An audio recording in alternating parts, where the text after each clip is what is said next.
ہو جائے کوئی کلرک ہو، ہمارے لیے تو سب موضوع محنت ہے، کیونکہ سب کو دوزخ سے بچا کر جنت کے راستے پہ لے جانا یہ نبی کا کام ہوتا ہے، یہی ہمارا کام ہے۔ ہم چاہتے ہیں کہ ہر مسلمان وہ اللہ کی بارگاہ میں توبہ کر کے اپنے اللہ کو راضی کر کے جنت میں جانے والا بن جائے، اور ہم کچھ نہیں چاہتے۔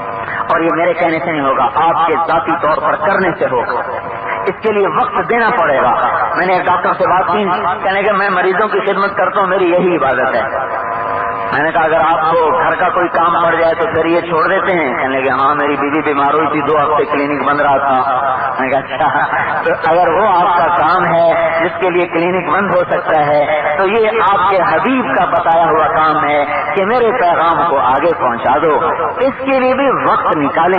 ہم کون سا کہہ رہے ہیں جنگلوں کو نکل جاؤ، ہم کہہ رہے ہیں ترتیب قائم کرو، کچھ وقت اللہ کے دین کو پھیلانے کے لیے دیں، کچھ سیکھنے کے لیے دیں، کچھ اپنی دنیا کو دیں، تاکہ اعتدال کی زندگی قائم ہو سکے۔ بھائی یہ تبلیغ کا کام ہے بھائی، اس کے لیے ہم وقت مانگتے ہیں۔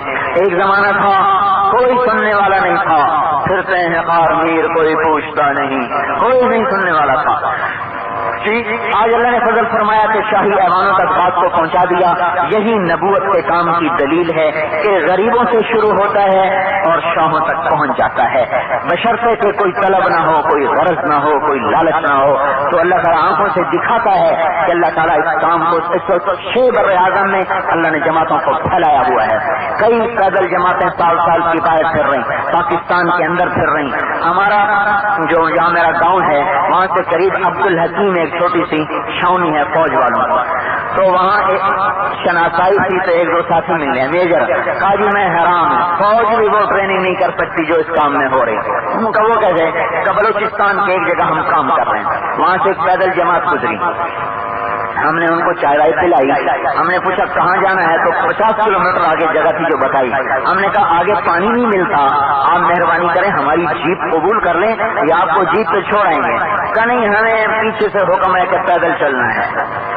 تو کہنے لگے، ہم نے کہا ٹھیک ہے جائیں۔ تو کہنے کہ میں عام طور پہ رات گزار کے اپنی جگہ پر اگلے دن وہاں جاتا ہوں جہاں انہوں نے جانا تھا، وہیں میری رہائش تھی عارضی۔ اس دن پتہ نہیں مجھے کیا ہوا، تو میں نے ڈرائیور سے کہا گاڑی نکالو میں جاتا ہوں۔ ان کا صاحب آپ تو ہمیشہ صبح جاتے ہیں، اب جائیں گے تو عشاء ہو جائے گی۔ میں نے کہا نہیں میں نے جانا ہے۔ میں چل پڑا، تو 30 کلومیٹر گیا تو وہ جماعت کے 3-4 آدمی سڑک پہ تڑپ رہے پیاس کی شدت میں، اور باقی بھاگے پھر رہے پہاڑوں میں کوئی پانی کا قطرہ مل جائے۔ تو کہا پانی میرے پاس تھا، میں نیچے اترا، سب کو اکٹھا کیا، پانی پلایا۔ پھر میں نے پوچھا ہاں جی اب کیا خیال ہے؟ کہنے کہ جی اب بھی پیدل ہی چلنا ہے کہ ہمیں حکم یہی ہے۔ میں نے کہا یہ تو فوج بھی ایسے بندے تیار نہیں کر سکتی۔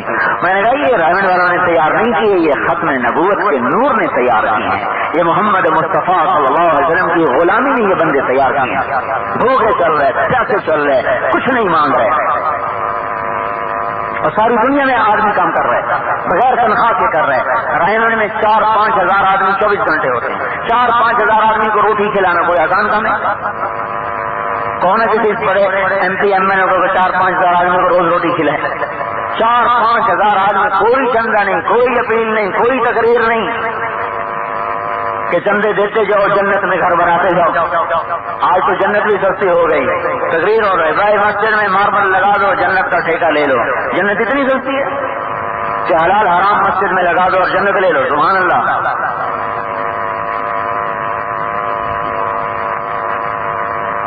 ایک تو آگے مل گیا آپ کو ہمارے ایک خطیب جان گھر مسجد میں، یہ میری مسجد ہے، اس میں ماربل لگا دو، بدر والے صحابہ کے ساتھ تمہارا حشر ہو۔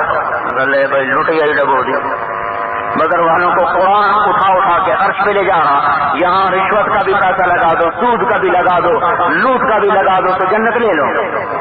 اس مسجد کا نور ہی ختم ہو جائے گا جہاں یہ پیسہ جائے گا۔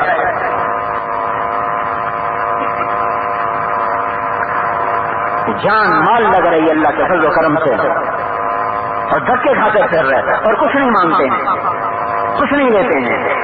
یہ محنت ہو رہا ساری دنیا میں ہو رہا۔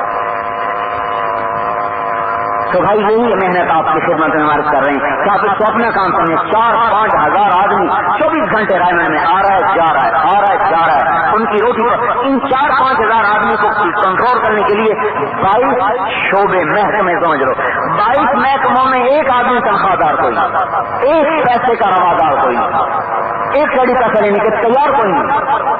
ایک عرب شہزادہ آیا تو میرے ساتھ اس کی جماعت بنی. تو ایک وہاں مسکین سا دیکھا, کہنے کا اس کو میں کچھ پیسے دے دوں. میں نے کہا دے دوں. تو اس نے نا جلدی سے اس کے جیب میں پیسے ڈالے, ایسے مٹھی بھر کے یوں ڈالے. اس نے ویسے اٹھا کے اس کے یوں مارے. میں نے کہا بول تو شہزادہ ہے کہ یہ شہزادہ ہے؟ ایسے افراد پوری دنیا میں تیار کرنا, یہ ختم نبوت کی طاقت ہے, تحریکوں کی طاقت نہیں. کچھ نہیں مانگتے. تو یہ آپ کی خدمت میں بھی گزارش ہے کہ آپ تبلیغ کو اپنا کام سمجھیں. تبلیغی جماعت کی نظر سے نہ دیکھیں کہ تبلیغی جماعت کا مولوی کپ رہا ہے. نہیں, مجھے تبلیغی جماعت والے کہہ دیتے. یہ نبی کا کام ہے جو آپ کے بھی ذمہ ہے, ہمارے بھی ذمہ ہے. کوئٹہ ہماری جماعت گئی, تاج محمد جمالی وزیر اعلیٰ تھا. مجھ سے کہنے لگا آپ کی آؤٹ پٹ کیا ہے؟ نظر تو کچھ آتا نہیں. میں نے کہا ہدایت تو ہمارے ہاتھ میں نہیں. اللہ جی اللہ پلٹے گا تو پلٹے گا, ہمارا کام تو رونا دھونا ہے, سدا لگانا ہے.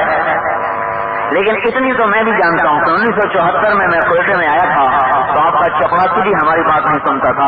1991 میں بلوچستان کا سب سے بڑا ہے دنیا کا عہدیدار تاج محمد جمالی وزیر اعلیٰ بلوچستان. میں اس کو دعوت دے رہا ہوں کہ اس کی آؤٹ پٹ ہے. گشت کر رہے تھے, قسمت لے گئی اسٹاف کالج کے گیٹ پر. کون اسٹاف کالج ہے وہاں؟ ایک فوجی اندر سے نکلا, جو اس نے ہمارے ساتھ بدتمیزی کی, جو گالیاں نکالی, یہ چاہتا تھا یا اس کو یہیں مار دیں یا خود مر جائیں. ہمارے امیر نے کہا یہ بھائی جانتا نہیں, اس کے لیے دعا کرو اور اپنے لیے استغفار کرو. میں نے کہا یہ دور میں نے دیکھا ہے, اور آج 1991 میں جو وہاں کا بڑا, وہ پتہ نہیں میجر جنرل ہوتا ہے کہ لیفٹیننٹ جنرل, مجھے نہیں پتا, جو بھی تھا بڑا تھا. میں نے کہا وہ روزانہ ہمارے بیان میں آتا ہے, اور پرسوں اس کی مسجد میں, اسٹاف کالج کی مسجد میں خود ہمیں لے گیا, اور وہاں ہم نے سارے افسروں کے سامنے بیان کیا, بات رکھی. یہ اس کی آؤٹ پٹ ہے.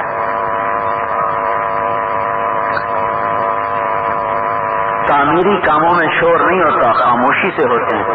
یہ درخت اعجاز صاحب کے گھر میں بڑا, کبھی شور سنائی دیا کہ 1 انچ بڑھ گیا, 2 انچ بڑھ گیا.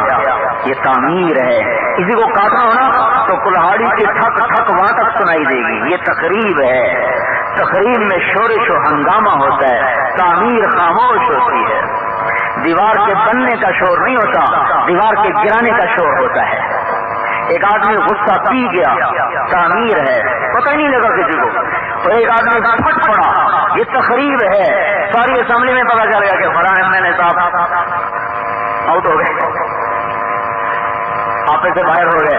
یہ تقریب ہے. پی جانا تعمیر ہے. تعمیر خاموش ہوتی ہے, تقریب میں شورش و ہنگامہ ہوتا ہے. یہ تعمیری کام ہے, چپ کر کے ہو رہا ہے. ہم اس سے نہ کوئی اخباروں میں کچھ چاہتے ہیں ہمارا نام ہے, نہ کوئی ہم اپنے لیے پریس چاہتے ہیں کہ ہمیں کوریج دے. ہمارا اللہ ہمیں کوریج دے دے, ہمارا گھر پورا ہو گیا. ہمارے 7 دانے پورے ہو گئے, ہمارے گھر میں دانے آ گئے, اگر ہمارا اللہ راضی ہو گیا.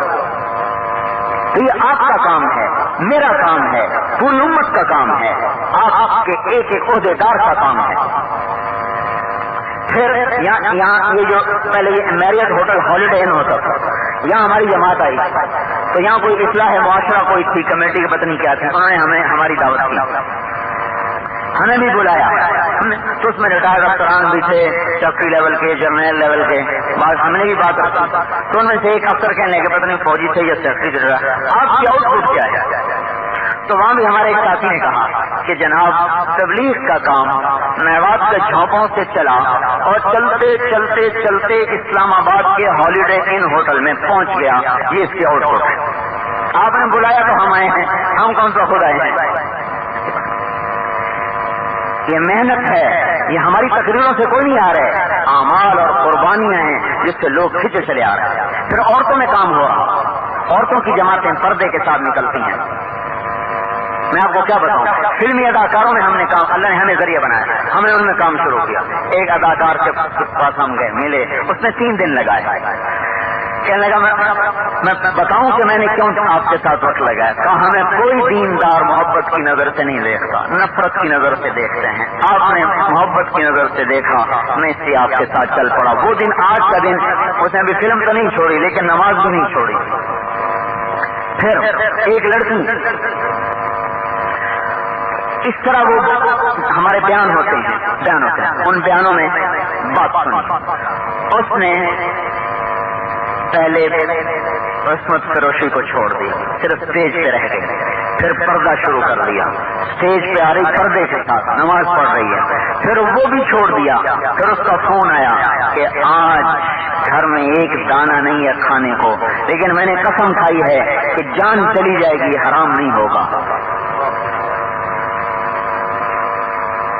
آپ کو نظر نہیں آ رہا لیکن یوں زندگیاں پلٹا کھا رہی ہیں۔ ایک اسٹیج کا ادا تھا بڑا مشہور، ایسے ہم نے اس کو دعوت دی، ساتھ لے گئے، لیتے چلاتے گئے۔ ایک دن مجھ سے کہنے لگا توبہ کروں تو میری تو ساری گئی، دکاندار کی کچھ حلال ہوتی ہے کچھ حرام ہوتی ہے، وہ حرام چھوڑ دیتا ہے، حلال تو آتا ہے نا، گوشت نہیں کھاتا دال کھاتا ہے، میری ساری حرام ہے، میں چھوڑوں تو میرا کیا بنے گا؟ میں نے کہا جب اللہ سے لڑائی ہے تو روٹی دے رہا ہے، جب صلح کر لو گے تو روٹی بند کر دے گا، پھر اور دے گا، توبہ کر۔ آج اللہ نے اس کو اور کتنوں کی ہدایت کا ذریعہ بنا دیا۔ اللہ 4 مہینے کے لیے ہم امریکہ گئے تھے، مستورات ہماری گھر والیاں ساتھ، ایک ٹورانٹو شہر میں 70 عورتوں نے برقع پہن لیا اور نمازیں شروع کر دی اور نوکریاں چھوڑ دی۔ نیو یارک میں ایک ہمارے لاہور کا ایک وہاں تھا، کیا اسے کہیں، یہ جو کرتے ہیں اکاؤنٹ وغیرہ نہیں کرتے، جو اکاؤنٹنٹ، چارٹرڈ اکاؤنٹنٹ، اپنی کمپنی، لانگ آئیلینڈ میں بہت بڑا گھر، ہماری جماعت اس کے گھر میں تھے۔ جب ہم آ رہے تھے تو اس کی بیوی آئی وہاں، تو میری بیوی سے کہا کہ اپنے گھر والے کو میری طرف سے آپ پیغام پہنچا دیں کہ زندگی بھر ارادہ نہیں تھا کہ برقع کے پر میرے بھی پڑتا ہے، لیکن میں آج یہ آپ کے سامنے برقع پہن رہی ہوں اور اب یہ قبر تک میرے ساتھ جائے گا۔ 50 عورتوں نے لاس اینجلس میں برقعے سلوائے اور نمازیں شروع کر دیں اور نوکریاں چھوڑ دیں۔ اس کے باوجود جب ہم لاس اینجلس سے نکلنے لگے تو ایک عورت ہماری عورتوں سے لپٹ گئی اور چیخیں مارنے لگی، کیا کہنے لگی؟ اللہ کے واسطے ہمیں چھوڑ کے نہ جاؤ، ہمیں اب دین کا پتہ چلا، اب زندگی کا پتہ چلا، اب اگر تم چلے گئے ہم پھر دوبارہ کہیں نہ گمراہی کی طرف لوٹ جائیں۔ اللہ کے واسطے ہم، وہ ایسا تڑپی کہ ہماری عورتیں چیخیں مار کر رونے لگی۔